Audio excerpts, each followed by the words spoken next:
This is location 41, one of the most important sites within the whole valley. The farm buildings sit adjacent to the site of Eastwall Iron Bloomery. This is the site of the earliest industrial activity within the Churnup Valley. During the 13th century, trees would be cut from the surrounding woodlands and burnt for charcoal. This charcoal, along with local iron ore, some from Comsall, and limestone, would be piled up in a thin hollow and burnt.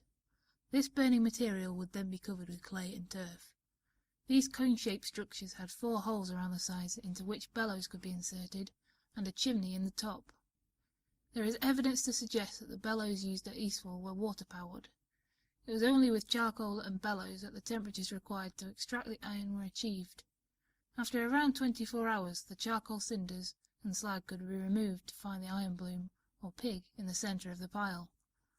Eastwall Bloomery was the first of many industrial exploits within the Churnup Valley. The geology of the area lends itself perfectly to this, with ironstones, limestones and coal seams all found within this small idyllic valley. The other significant feature of this location is the spring visible when you descend the path around the farm buildings towards the river. You will see a small track detour off towards the left. If you climb the stile, you've gone too far. Following this detour will lead you to a rather pretty spring. This spring occurs here because water moves easily down through the very porous Hawksmoor Sandstone Formation until it reaches the underlying Westphalian mudstones. These mudstones are impermeable. As such, no water can pass through them. The water is forced to run along the boundary between the two rock types until it reaches the land surface. Water reaching the land surface and running above ground forms the spring you see here. This boundary between the Hawksmoor Sandstone Formation and the Westphalian mudstones is also significant because it represents an unconformity.